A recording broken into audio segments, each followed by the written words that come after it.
Sometimes we want to compare the sales for different years, but normally the data is shown together in one column, making it hard to see the sales for each year. But how we could optimize it? By using today's approach, we can make it easier to compare, because this approach separates the sales for each year on their own column, like having the separate box for each year. This makes it clear and easy to understand the sales for each year and helps you quickly see how the sales changed over the years. So let's go in and see it in practice.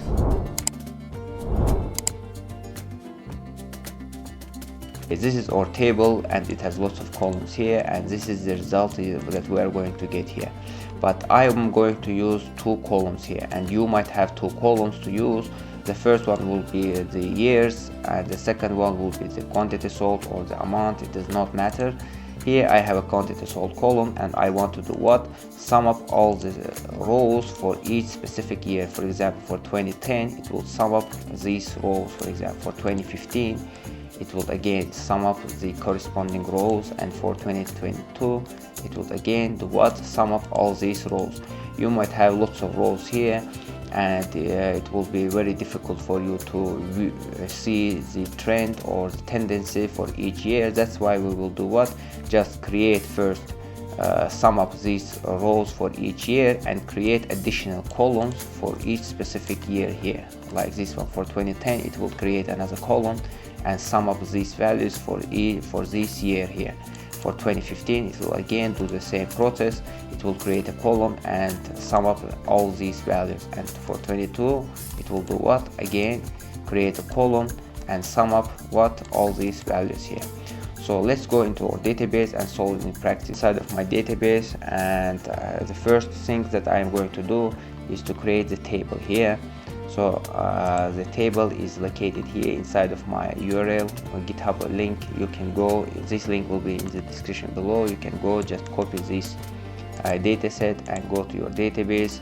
Make sure that you are already inside of your database here, enter the database, and after after click on your database, you will just pass this code and click on the run icon here and refresh these tables, and it will do what? Create the sales table for you. So let's try to view this data and see if the table just corresponds to our table. Yes, the table is exactly the same table that we have already explained here. So I will do what? Create a query tool here and try to explain it in the first way. The first way, of course, will be the use of group by solution number one. The first thing what we are going to do is to select first I will just select everything from this sales table and just print out all the table columns here. And now I will do what? Just group this data in an inner query. For example, for each sales year I will sum up all these rows. How we will group it? I will just type in the select, for example, sales year, comma, sum up this quantity sold column here, quantity sold column, and then give an alias, for example, as quantity from sales table, okay. And if we have aggregated function here, we will do what? Group the sales year, the additional column here, non-aggregated column here. So I will type in the group by what? Sales year. So if I try to run this query, it will do what? Sum up all the rows for each specific year. For 2010 it will sum up all the corresponding rows here. And now we are going to do what? Create additional columns and insert these rows for, like this 22 will be as columns here, and the corresponding rows will be underneath of these column names, like that. If I just try to, for example, I have two columns, sales and quantity, right?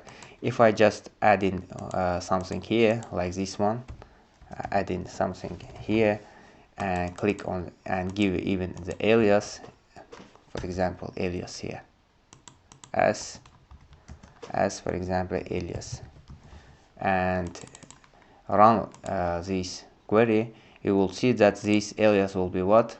Alias will be the name of the column, and this will be the data. Okay, we will use this approach here. I will just delete it. It was just the explanation of why we are doing it. And right now I will do what? Create I will select, for example, the total sales. I will type in the total sales as the row value, first value, and give an alias, the column name as, for example, total sales. Total sales, right? Sales. This will be the first column and its values, and the second column name will be what? Sum. I will give a condition here. Case when, for example, sales year, this sales year is equals to, sales year is equals to what? For example, I will pick up first row here, 2010, then it will do what? Sum up this quantity sold quantity, this one, quantity sold, or does not matter. I have already gave a alias as a quantity, so I will type in the quantity. Or if I just go to the previous table here and see the quantity sold, I need to do what? Type in the quantity sold. Quantity sold. Okay, quantity sold. It will do what? Just sum up all the quantity sold rows for each this row, for 2010 row, and else it will return 0. And we will end our query and give an alias. The alias will be in double quotes. For example, if I try to add the alias here, custom alias will be inserted inside of the not single but double brackets here, double quotes here. Okay. So if I try to, again, after giving a condition, I will do what? Just assign the table name from first. If I just I will select this one. This will be the grouped data here. Okay, we have already grouped, and I am going to do what? Select everything from this grouped data. Let's try to do it. First, I will just select it from the sales table, and see if there is a result here. See? Yes, it will print out the result here. But I'm going to do what? Select everything from here. If I just run this query, it will say that quantity sold column does not exist. Why? Because we have already done what? Gave alias here for this quantity sold. So I will rename this quantity sold because we are extracting the data from this inner query. So if I try to again select this code, it will do what? Pick up all the rows and sum up these rows for these 2010 years. So in the same way, I can do what? I can create another years. For example, I will copy and paste it 2 times, and instead of 2010, I will type in the 2015 and 2020, right? And here I need to do what? Again, copy and insert this code. This like.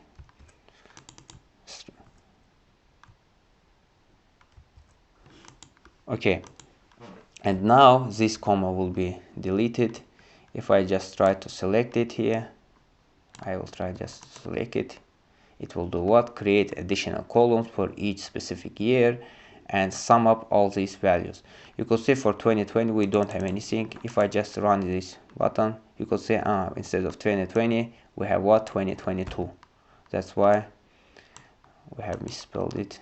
So, and you can see this is the result. Just pay attention that these quotes should be double, not single one, but this should be the single ones.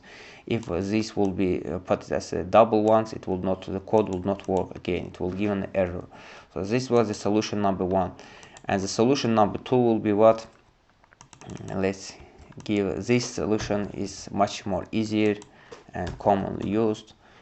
The solution number 2 will be exactly in the same way. We are just copying all this code here, copying this code, and instead of the quantity we will put in what? Because we are selecting directly from this sales table, we are putting this quantity sold here instead of the quantity.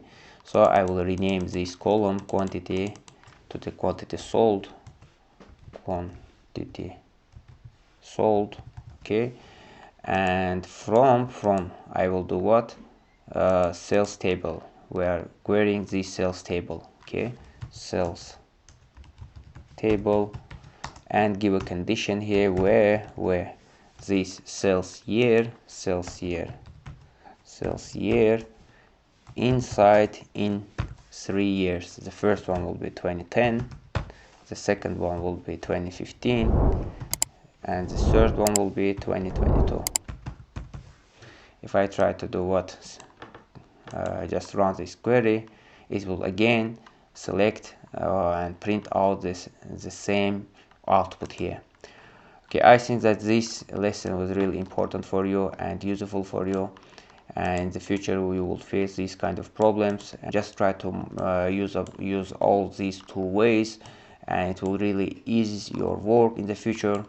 Thank you for watching this video. Subscribe to my channel. Have a good day. Bye.